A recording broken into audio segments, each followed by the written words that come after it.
السلام عليكم ورحمة الله وبركاته صاحبتنا كحران channel كينا دمانتين سو dhawaada saaxiibayaal caawa iyo update-yadii ugu dambeeyay ama qodobada markaa ugu xiisaha badan iyo barnaamijkeena oo aan rabayna ku soo qaato xaaladda kacsan ee cakaran ee cirka isku sharartay ee maamulkii Puntland iyo maamulkii Somaliland ee heshiiska ku wada qaateen oo ay ku bohoodeen gebi ahaanba markaa in ay baabi'iyaan oo ay burburiyaan beeshii warsangali ayagoo ugu talagalay in ay markaa laba qaybood ka kala dhigaan qaybina markaa ay raacdo maamulkii Puntland qaybta kalena maamulkii Somaliland la hoosgeeyo heshiiskaas oo markaa ah mid ay Siciid Cabdullaahi Dani waa madaxweynaha maamulka Puntland iyo madaxweynaha Somaliland Cabdiraxmaan Ciro ay ku wada heshiiyeen go'aanna ku wada qaateen waxa ka soo baxay maamulka Puntland hadal markaa dawladii Puntland iyo go'aankii Siciid Cabdullaahi Dani oo uu ku cadeeyay markaa in uu beeshii warsangali kala qaybinayo taas oo uu sheegay customka ugu shisheeye ee markaa maamulkii Puntland inuu markaa noqonayo hadaftimo oo uu markaa macnaheedu yahay dhulka intii kale ee markaa warsangali dago waa mid ay iska leeyihiin Somaliland oo aysan jirin wax la dhaho markaa beel warsangaliya ama maakhir state waxa hadalka habeenkii xalay ahaa isaguna ka xanaaqay ama maalintii shalay oo soo hadlay oo isaguna runta u sheegay markaa waa Cabdiraxmaan Dhoore oo ah madaxweynihii hore ee maakhir state oo isaguna hadalkiisa sidan u dhahay keenan dhaliil uga jeediyo oo aan cambaareeyo maamulka diin uu hogaaminayo dhibka ay deegaanka ku hayaan oo ay doonayaan ku kala qaybiyaan iyagoo maanta yiri hadaftina waa kastamna waa la yaqaanaa meesha laga sameeyo arrintaa waan dhaliilaynaa waan ka soo horjeednaa waana dibindaabyo fara badan oo deegaanka diin ku hayo inuu tan ugu sii daraa waa aamusnaanteena iyo ka hadal la'aan kaasina waa Cabdiraxmaan Dhoore oo markaa isagu meesha ku cadeeyay danta shakhsiyeed ee markaa Siciid Cabdullaahi Dani uu ka leeyahay beeshii warsangali oo ah in uu kala jabiyo oo uu kala qaybiyo oo uu ka dhigo dad markaa la gumeystay oo madaxa laga haysto oo laba maamul markaa ku kala jira maadaama oo uu hadaftimo ku cadeeyay Siciid Cabdullaahi Dani in uu yahay customka ugu shisheeya ee maamulkii Puntland kaasoo macnaheedu markaa uu noqonayo xuduudda Puntland ayaa halkaa ku eg deegaanka waxay inta markaa ka shisheeyeen in markaa ka tirsan yahay oo ay leedahay maamulkii Somaliland haddaba gudnimadaas iyo reerkii beeshii warsangali in la baabi'iyo oo dhulkoodiina la kala qaybsado iyaguna ay noqdaan dad la gumaysto oo markaa madaxana laga haysto oo la kala qaybsaday oo dispute area markaa ku jira yaa ka dambeeya yaana gacan ku siinayay Siciid Cabdullaahi Dani waa xaqiiq oo suldaankii beeshii warsangali ragga ugu waaweyn ee arrinkaas saxay ayaa uu ka mid yahay isaga iyo odayaasha kale ama ragga kale markaa siyaasiyiin isku sheega ah ee maamulkii Puntland markaa ka tirsan oo iyagu gebi ahaanba markaa go'aan ka qaatay beeshii warsangali inay baaba'do oo maabkaba laga tirtiro markaas warsangali taas diyaar ma u yahay mase uma ahan waa aynu ogaan doonaa qodobadeena waxaynu ku soo qaadan doonaa wasiirka difaaca ee maakhir state oo isaguna digniin markaa u diray labadii maamul oo uu ku sheegay markaa inay ku bohoobeen burburinta iyo dhibaatada iyo lugooyada lagu baabi'inayo maamulkii maakhir state iyo beeshii warsangaliba oo ah inay ugu talagaleen oo ay kusoo bohoobeen gebi ahaanba dhulkii beeshii maakhir state ee warsangali inay qaataan dad ahaanna marka ay u baabi'iyaan waa arrin aad u layaab badan iyo shirka dhowrkan bariba socday ee siyaasiyiintii maakhir state iyo hawsha markaa ka socotay magaaladii muqdisho iyo kulankii markaa dhex maray maakhir state siyaasiyiintoodii iyo maamulkii khaatume state siyaasiyiintoodii iyo wafdigii markaa ka socday beeshii warsangali ee la kulmay madaxweynaha maamulka khaatume state Firdhiye arrimo badan oo culus ayaa socota ay dhinac walba noqotay mid markaa cirka isku shararta iyo Siciid Cabdullaahi Dani oo isagu markaa hadda soo dhar dhigtay uguna talagalay beeshii markaa isagu uu ilmaadeertinimada u sheeganayay ama dad wada dhashay ay ahaayeen in ugu talagalay maanta gebi ahaanba inuu baabi'iyo ballanqaadkii calmiskaad markii la aadayayna waa aynu ogeyn iyo ballantii Siciid Cabdullaahi Dani uu ku qaadayay calmiskaad kadib in uu beesha warsangali harti ahaan markaa ugu soo heelin doono taasoo gebi ahaanba markaa hadda been ah beeshii warsangalina inuu baabi'iyo oo ugu talagalay qodobadeena kale inteenaan u gelin waxaan rabaa inaan kusoo qaato garaad Cabdirashiid Waraabe Dheere oo ka hadlay arrinka Ceeri Gaabo weliba waa war degdeg oo hadda dhow soo baxay garaad marka waxa uu dhahay Ceeri Gaabo waa la soo celinayaa libaaxun hurdada kuma seego hadalka idaha waa hadalkiisa garaadku sida uu ku bilaabay wuxuu dhahay samirku ma aha tabar la'aan ayuu dhahay nabaduna ma aha mid ogolaansho dulmi lagu ogolaaday Ceeri Gaabo waa dhul SSC Khaatumo ka tirsan marka caradu qorxdo waxa difaaci doona kuma haysaan Ceeri Gaabo waa garaadkii marka Cabdirashiid Waraabe Dheere oo isagu fariintaas soo faray waxa iyadoo daba socota waa fariin kale oo markaa ka timid oo waliba video aynu soo qaadan doono wasiirka difaaca ee maamulkii maakhir state oo isaguna arrinkan ka soo hadlay qodobkan halkaas nagu tegaynaa garaadka qodobadeena kala hadlaynu u galno videoga aad hadda u jeedaan waa kulankii maalintii doraad ahayd ama habeen hore markaa ay siyaasiyiintii cuslaa ee ka socday maamulkii Maakhir State iyo maamulkii Khaatume State ay ku wada kulmayeen oo kulankaas uu ahaa mid markaa lagu gorfaynay ama lagu wada tashanay sidii markaa loo midayn lahaa hal maamul oo beeshii Warsangeli ee Maakhir State iyo beeshii Dhulbahante ama maamulkii SSC ay ku midoobi lahaayeen arrinkaasi marka waa mid intii muddo ah hadda ay socotay hawshaasi una eeg in hadda gabagabadiisii iyo waqtigii markaa wax la isku darsan lahaa la marayay haddaba shirka ay isku yimaadeen siyaasiyiintii cuslaa ee markaa maamulkii Khaatume State iyo wafdiga markaa ka socday maamulkii Maakhir State taasi waxay caddayn u tahay hawsha markaa lagu guda jiray iyo qorshaha la waday iyo sidii markaa labada maamul loo midayn lahaa taasoo in la dadajiyana markaa ay sababayso waa qorshaha iyo hawlaha uu markaa madaxweyne Siciid Cabdullaahi Dani wato oo ah mid qaawan oo uu gebi ahaanba markaa rabo in uu ku kala qaybiyo beeshii Warsangeli ee gobolka Sanaag deganeed oo uu markaa qayb badan raaciyo maamulkii Somaliland taasoo Cabdiraxmaan Cirre ku leeshiyay haddaba caawa waxa iyaguna markaa cabaar ka horba soo hadlay waa wasiirka difaaca ee waqtigan xaadirka isagu u ah wasiirka difaaca maamulka Maakhir State oo war-saxaafadeed soo saaray iyo fariin culus oo uu markaa si adag kula hadlay maamulkii Somaliland iyo maamulka Puntland iyo arrinka ceeri gaabo isagoo markaa ka hadlay wasiirka difaaca maamulka Maakhir State aynu isla aragno iyo hadalka markaa ka soo baxay ee digniinta ah ee markaa ku socda Siciid Cabdullaahi Dani iyo Cabdiraxmaan Cirre iyo arrinka markaa ceeri gaabo oo mid xaaladiisu aysan markaa wax fudud ahayn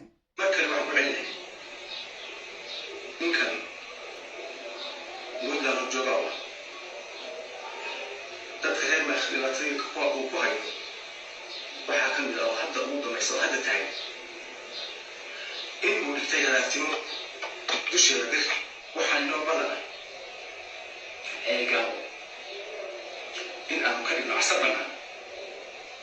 markaa idinku la banaysan annagoo hore nooga baxay markii aad idinku banaysan aynu isugu nimaadno iyadoo gaboona Cabdirashiid Cabdi Maxamed oo ah wasiirka difaaca ee maamulkii Maakhir State oo markaa fariin adag ka soo faray ama fariin adag u soo diray maamulkii Puntland oo uu dhahay horjoogaha maamulka Puntland Siciid Cabdullaahi Dani iyo qadiyada uu markaa rabo in uu Maakhir State ku kala qaybiyo ama beeshii Warsangeli uu laba qaybood uga dhigo oo ku aadan arrinka markaa hadaaftimo iyo kastamka uu hadaaftimo ka dhigay oo taas macnaheedu yahay gebi ahaanba markaa inuu ugu talagalay beeshii Warsangeli inuu kala qaybiyo oo qaarna Somaliland uu raaciyo qaarna uu markaa ka dhigo kuwa Puntland ka tirsan taasoo gebi ahaanba markaas lugooyada iyo baaba ama dhabarjabinta beeshii Warsangeli oo la rabo in markaa in laga dhigo dad ku jira iyagu dispute area in ay noqdaan waana arrinka hadda isaguna dhinaca kale ka socda iyo magaaladii Muqdisho ee siyaasiyiintii Maakhir State iyo madaxdii iyaguna markaa maamulkii Khaatume State kulamada ay ku yeesheen oo la rabo sidii wax lagu midoobi lahaa oo hal maamulna loogu samayn lahaa in si dhaqso ah markaa wax loogu qabto oo miro dhal ah waxaynu ku soconno wasiirka iyo hadalkiisa dhibaatooyinka ay dalkayaga iyo dadkayaga ku hayaan maamulada SSDF iyo SN oo isgaabsanaya muddo ku dhow 30 sano waxaan maamulada ugu baaqaya in ay dhulkooda ku ekaadaan haddii uu macdan leeyahay iyo haddii uu shidaal leeyahay waxaan leeyahay maamulada dhulkiina korkiisa haydin qaado haddii uu dhulkiina idin qaadi waa maamulada markaa Puntland iyo Somaliland oo gebi ahaanba markaa iyagu isku bahaystay ama ku heshiiyey baaba iyo burburinta beeshii Warsangeli ee Maakhir State iyagoo ku midoobay markaa sidii ay si wada jira u baabi'in lahaayeen wasiirka difaaca wuxuu taagay haddii dhulkiinu uu dhul anfac la idin yahay ama dhul nooc walba ha ahaade uu markaa idinka idin fiican yahay dhulkiinu ha idin eekaado oo ha idinku filnaado balse Maakhir State maaha kaad wada jirka iyo go'aanka intaad ku soo qaadataan aad ugu soo bahoobaysaan inna markaa dadkii u dhashayna aad baabi'isaan dhulkiina aad hantisaan waa hagaag waxaan ballan qaadayna annagoo ah dowladda Maakhir iyo shacabkeeda in aan dhulkiina ilaahay idin barsiiyey oo aad nolol ahaan leedihiin oo aad khayr ahaan leedihiin haddii aad ku qanaweyda oo aad dhulkayga ku soo xadgudubtaan waxaan ballan qaaday annagoo ah dowladda Maakhir iyo shacabkeeda dhulkiina hoostiisa inaad ku qanada oo aan idinku qanan dhulka hoostiisa dhulkiina hoostiisa in aad ku qanci doontaan waa haddii maamulkii markaa Puntland iyo maamulkii Somaliland ay ka joogi waayaan waxyaabaha ay hadda cagaha kula jiraan oo ay ku boobeen ama ay ku heshiiyeen burburinta maamulkii Maakhir State. wasiirku wuxuu dhahay waxa aniga oo markaa wasiirka aan idin sheegay oo ballan aan idinka qaaday arrinka haddii aad ka joogi weydaan in aan markaa idinku abaalgudi doono dhulka hoostiisa in markaa aad dhulku yeelataan. taasoo macnaheedu yahay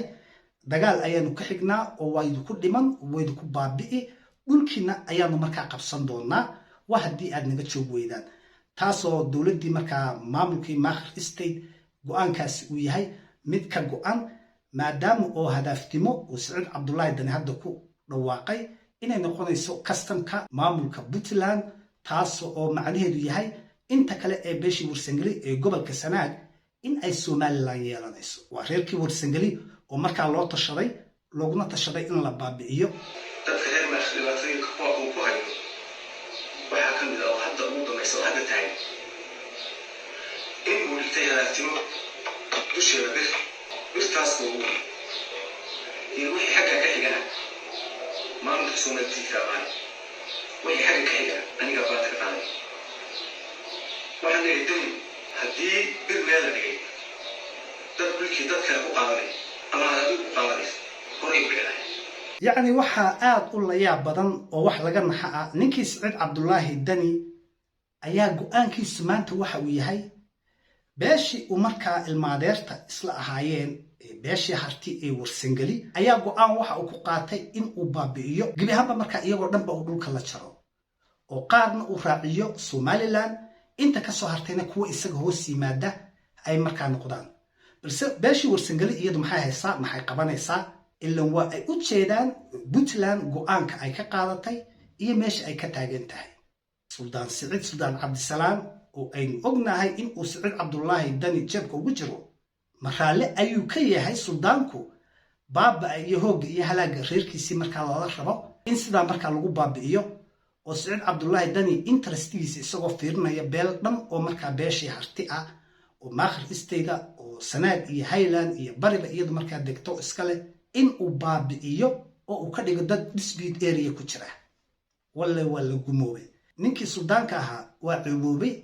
waxaana u roon in uu xilkan iskaga dego oo qof kale oo nasaba oo caqligiisu shaqaynayo oo dadkiisa iyo dhulkiisaba u naxaya saldanada in markaa lagu wareejiyo. balse suldaankani waa ninka maanta oo waqtigan aynu joogno isagu diyaarka u ah reerkiisii inay gumoobaan oo ay baaba'aan. Siciid Cabdullaahi Dani haddii uusan suldaanka arrinkaas uusan ogolayna idaacadaha lama yimaadeen oo mana sheegeen. taas ogaada. waxaan leeyahay dhibaatada aad ummadda reer Maakhir ku hayso oo adiga iyo maamuladii kale aad soddon kastaba dhibaataynaysa wixii halkaa ka dhaca oo dhibaata haddaydan dhulkiina ku ekaan mas-uuliyadeeda idinka qaaday adigaa qaaday intaas. waxaan kaloo ugu baabayaa dadka reer Maakhir. okay brintan ku socota haddaba shacabkii reer Maakhir mid aynu hadda u baahannahay maahan waa aynu ka tegaynaa waa mid uu markaa la hadlayo beeshii Warsangeli ama beeshii Maakhir State ee iyagu markaa deegaanka deganeyd in ay markaa gudnimo doortaan oo dad la maamulo oo madax looga taagan yahay inay noqdaan ama dad wax iska celiya oo dhulkoodana markaa iyagu xor u ah oo ku tashta oo aysan cidina soo hungurayn karin. haddii ay qaadanayaan iyo haddii kaleba waa mid u taalla beeshii Maakhir State oo iyagu go-aankooda ay iska leeyihiin. midna ha ogaadaan Suldaan Siciid Suldaan Cabdisalaani suldaanaha kaas ee Warsangeli ka tashada. arrimaha kale uu markaa ka hadlay oo maamulkii Somaliland iyo maamulkii Puntland ba uu kula hadlay taasina waa mid cad oo ah haddaad naga joogi weydaan oo dhulkayaga aad dayn weydaan yacni dee annaguna waxaanu markaa ballan ku qaadaynaa in aanu dhulkiina weerar kusoo qaadno oo idinkana markaa aanu idin layno dhulkiinana aanu qabsanno. taasoo ah mid kama dambaysa oysan waxba nooga dambaynin. waa digniinta kasoo baxday maamulkii Maakhir State iyo wasiirka markaa difaaca ee Maakhir State. xaaladda Maakhir State iyo labada garab ee labada maamul ee markaa Somaliland iyo Puntland oo ayagu gebi ahaanba markaa ku heshiiyey sidii ay u baabi'in lahaayeen beeshii Warsangeli xaaladoodu waa halkaas ay maraysa oo meel xun ayay taagan tahay. in Siciid Cabdullaahi Dani go-aankiisu uu cad yahay hadda oo uu mid uu qarsanaya aysan ahayn kadib markii uu warkaa ay ku dhawaaqday maamulkii Puntland in gebi ahaanba markaa beeshii Warsangeli ay kala qaybin doonaan oo qaarna Puntland ay raaci doonaan inta kalena marka ay Somaliland ku laabanayaan taasoo gudnimo ah waa haddii ay qaataanba beeshii warsangeli videogana kuma daahino halkaas rabaa inaan kusoo gabagabeeyo wixii update cusub ee kusoo kordhay insha Allah videogan video ku xiga ayaan ku kulmi doonaa haddana waxaan idinkaga tegayaa wassalaamu calaykum ورحمة الله وبركاته.